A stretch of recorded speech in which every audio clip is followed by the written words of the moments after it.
Bana, moja kati ya issue ambayo inazidi kutrend kinoma noma this time around ni ile issue ambayo inamhusu mwadada Zailisa, wengi wakipenda kumuita Twiga, moja kati ya watu ambao amekuwa maarufu baada ya kuwa kwenye mahusiano ya kimapenzi na mtu mzima Haji Manara.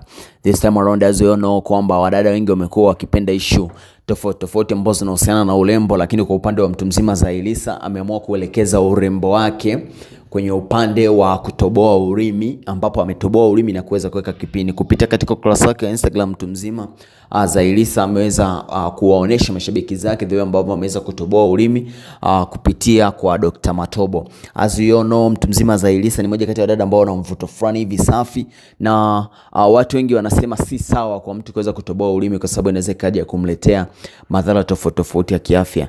Well, you got to know, I gotta know more to say, but all I can say, thank you for everything. If you got a comment, please don't forget to put your comment section to commentisha like nobody's business. I gotta know more to say. Kama ni mgeni tunaona madishi chini ya video ni mekundu, tabonyeza tabadilika rank kutoka kwa red mpaka itakuwa colorless na sign out. Boom shakalaka.